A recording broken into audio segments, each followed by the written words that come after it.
ഈശോമിശിഹായ്ക്ക് സ്തുതിയായിരിക്കട്ടെ. ഈശോയുടെ ധന്യനാമത്തിൽ എല്ലാവർക്കും ഒരിക്കൽ കൂടി സ്നേഹവന്ദനം. പ്രിയ സഹോദരരെ, കുറച്ച് നാളുകൾക്ക് ശേഷം നിങ്ങളെല്ലാവരെയും കാണുവാൻ സാധിക്കുന്നതിൽ ഈശോയ്ക്ക് നന്ദി പറയുന്നു. ഈ കഴിഞ്ഞൊരാഴ്ചക്കാലം നമ്മളൊന്ന് ചേർന്ന് ഏകദേശം 6000-ലധികം കുടുംബങ്ങൾ 1,03,00,000-ലധികം തവണ വചനം ഏറ്റുചൊല്ലി പ്രാർത്ഥിച്ചു. അതിൻ്റെ അനുഗ്രഹം നമ്മുടെ ഓരോരുത്തരുടെയും ജീവിതത്തിൻ്റെ എല്ലാ മേഖലകളിലേക്കും കടന്നു വന്നിട്ടുണ്ട് എന്ന് വിശ്വസിക്കുകയും അതിനെ ഓർത്ത് ദൈവത്തിന് നന്ദി പറയുകയും ചെയ്യുകയാണ്. നമുക്ക് ലഭിക്കുന്ന എല്ലാ അനുഗ്രഹങ്ങൾക്കും ഈശോയ്ക്ക് നന്ദി പറയാം. ഒരുപാട് പേര് പ്രാർത്ഥനാ സഹായം ചോദിച്ച് വിളിക്കുന്നുണ്ട്. പലരുടെയും കോളുകൾ അറ്റൻഡ് ചെയ്യാൻ സാധിക്കുന്നുണ്ട്.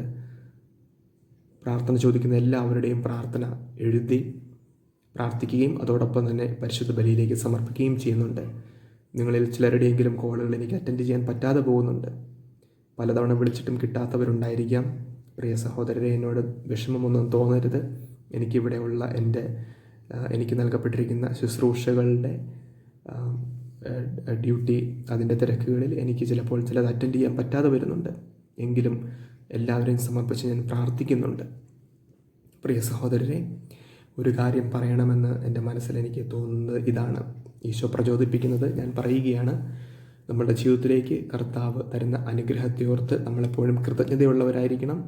അതോടൊപ്പം നമുക്കൊരു അനുഗ്രഹം നമ്മൾ ചോദിച്ച് നിയോഗം വെച്ച് പ്രാർത്ഥിക്കുന്ന അനുഗ്രഹം ലഭിച്ചതിന് ശേഷം പഴയ ജീവിതശൈലിയിലേക്ക് മടങ്ങി പോകണമെന്നല്ല ഈശോ ആഗ്രഹിക്കുന്നത്. മറിച്ച് ഈശോയുടെ പദ്ധതി, നമ്മളുടെ ജീവിതത്തെ പറ്റി ഉള്ള പദ്ധതിയുടെ അടുത്ത തലത്തിലേക്ക് മുന്നേറണം എന്ന് കർത്താവ് ആഗ്രഹിക്കുന്നുണ്ട്. ഉദാഹരണം പറയുകയാണെങ്കിൽ, പത്രോസിന് ഈശോ വലിയൊരു മീൻ കൊടുത്തതിന് ശേഷം പത്രോസ് പറയുന്നുണ്ട്, കർത്താവേ, ഞാൻ പാപിയാണ്, എന്നിൽ നിന്ന് അകന്നു പോകണമേ. അപ്പോൾ ഈശോ പറയുന്നു, ഞാൻ മനുഷ്യരെ പിടിക്കുന്നവരാക്കാൻ വേണ്ടി വിളിക്കുകയാണ്. അപ്പോൾ പ്രിയ സഹോദരരെ, നമുക്ക് ഈശോയിൽ നിന്ന് അനുഗ്രഹം സിദ്ധിച്ച ശേഷം ഈശോയിൽ നിന്ന് അകലുകയല്ല, പഴയ ജീവിതശൈലിയിലേക്കും നമ്മളുടെ വ്യക്തിപരമായ താല്പര്യങ്ങളിലേക്കും പോവുകയല്ല, നമ്മെ സംബന്ധിച്ചുള്ള കർത്താവിൻ്റെ പദ്ധതിയുടെ അടുത്ത പടിയിലേക്ക് കയറാനായിട്ട് ഈശോയോട് ചേർന്ന് ഒട്ടിനിന്ന് മുന്നോട്ട് പോകണമെന്ന് ഓർമ്മിപ്പിക്കുകയാണ്. പ്രിയ സഹോദരരെ, അതോടൊപ്പം മറ്റൊന്ന്, കഴിഞ്ഞ തവണ ഞാൻ വീഡിയോ ഇട്ടപ്പോൾ നിങ്ങളിൽ ചിലർ പറഞ്ഞു, ചിലർക്ക് സംശയമൊക്കെ തോന്നി, എന്താണ് അച്ഛൻ ഇടത്ത് കൈ കൊണ്ട് ആശീർവാദം നൽകുന്നത്? ഇതെൻ്റെ വലത്ത് കൈ തന്നെയാണ്. ഈ ഫ്രണ്ട് ക്യാമറ ഉപയോഗിക്കുമ്പോൾ ഞാനത് ഒറ്റയ്ക്കിരുന്ന് ചെയ്യുന്നതുകൊണ്ട് എനിക്ക് കണ്ടു ചെയ്യാനായിട്ട് ഫ്രണ്ട് ക്യാമറയാണ് ഉപയോഗിക്കുന്നത്. അതുകൊണ്ട് അത് ഇടത്ത് കൈയായിട്ട് അതിൽ പതിയുന്നത് നിങ്ങൾക്ക് തോന്നുന്നു എന്നേ ഉള്ളൂ. വലത്ത് കൈ തന്നെയാണ്.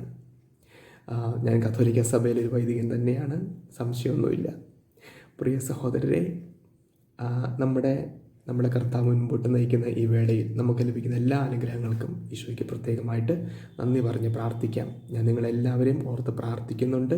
പൊതുവിൽ എല്ലാവരെയും സമർപ്പിക്കുന്നുണ്ട്. അതോടൊപ്പം ഞാൻ വ്യക്തിപരമായിട്ട് എഴുതിയെടുക്കുന്ന പേരുകളും അവരുടെ എല്ലാ നിയോഗങ്ങളും പ്രത്യേകമായിട്ട് ഈശോയുടെ അൾത്താരയിലേക്ക് സംവഹിക്കുന്നുണ്ട്. വ്യക്തിപരമായ പ്രാർത്ഥനയിൽ ഓർത്ത് പ്രാർത്ഥിക്കുന്നുമുണ്ട്. പ്രാർത്ഥന നിങ്ങൾക്ക് ഉറപ്പ് നൽകുന്നു. ഈശോ അനുഗ്രഹിക്കട്ടെ എന്ന് പ്രത്യേകമായിട്ട് പ്രാർത്ഥിക്കുകയാണ്. നിങ്ങളെല്ലാവരെയും ആശീർവദിക്കുന്നു. ഈശോയുടെ ധന്യനാമത്തിൽ മിശിഹ നിങ്ങളെ അനുഗ്രഹിക്കുകയും പരിപാലിക്കുകയും ചെയ്യട്ടെ. അവിടുന്ന് നിങ്ങളിൽ പ്രസാദിക്കുകയും നിങ്ങളോട് കരുണ കാണിക്കുകയും ചെയ്യട്ടെ. അവിടുന്ന് കരുണയോടെ കടാക്ഷിച്ച് നിങ്ങൾക്ക് സമാധാനവും സൗഖ്യവും സന്തോഷവും നൽകി അനുഗ്രഹിക്കട്ടെ, ഇപ്പോഴും എപ്പോഴും എന്നേക്കും. ആമേൻ. ഈശോയുടെ ഏറ്റവും സ്നേഹം നിറഞ്ഞ സഹോദരരെ, ഒരിക്കൽ കൂടി എല്ലാവർക്കും ഈശോയുടെ ധന്യനാമത്തിൽ സ്നേഹവന്ദനം. കുറച്ച് നാളുകൾക്ക് ശേഷമാണ് എല്ലാവരുടെയും മുൻപിൽ ഇതുപോലെ വരാനായിട്ട് സാധിക്കുന്നത്.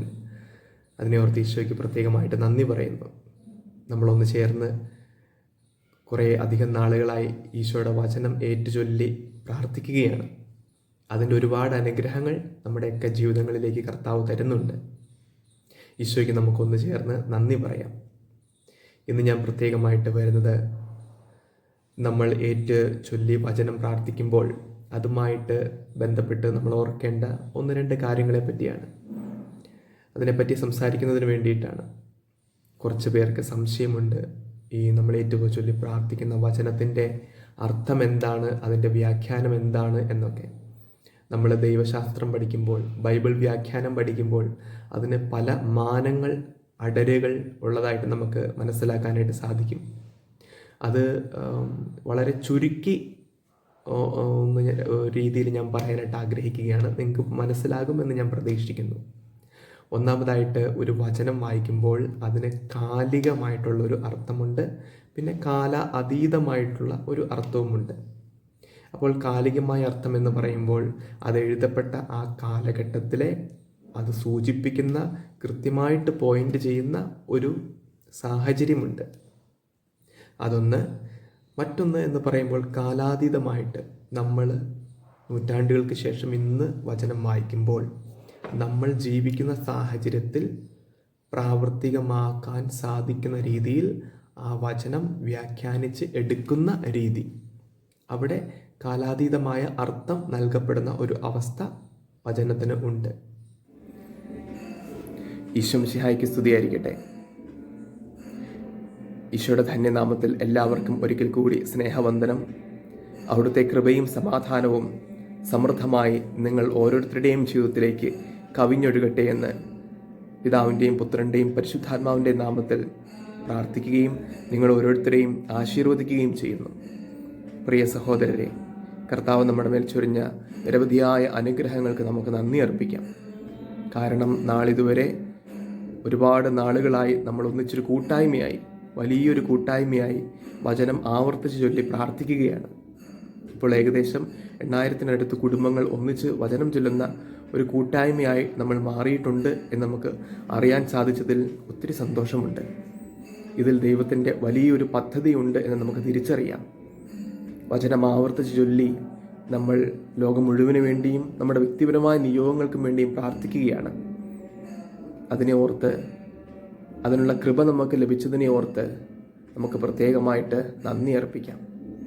പ്രിയപ്പെട്ട സഹോദരരെ, ഈ ഒരാഴ്ചക്കാലം നമുക്ക് പ്രാർത്ഥിക്കുവാൻ, ധ്യാനിക്കുവാൻ കർത്താവ് തന്നിരിക്കുന്ന വചനം സങ്കീർത്തനം 119:36 ധനലാഭത്തിലേക്കല്ല, അങ്ങയുടെ കൽപ്പനകളിലേക്ക് എൻ്റെ ഹൃദയത്തെ തിരിക്കണമേ.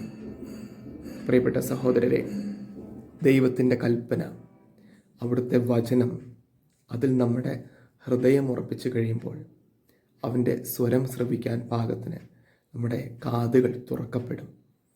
അവനെ കാണുവാൻ പാകത്തിന് നമ്മുടെ കണ്ണുകൾ തുറക്കപ്പെടും. അവൻ്റെ വചനം ഗ്രഹിക്കാൻ പാകത്തിന് നമ്മുടെ മനസ്സുകൾ തുറക്കപ്പെടും. അതുകൊണ്ടാണ് നമ്മുടെ ചിന്ത, നമ്മളുടെ ആഗ്രഹം വചനത്തിലേക്ക് തിരിഞ്ഞിരിക്കണമെന്ന് സങ്കീർത്തകൻ നമ്മെ ഓർമ്മിപ്പിക്കുന്നത്.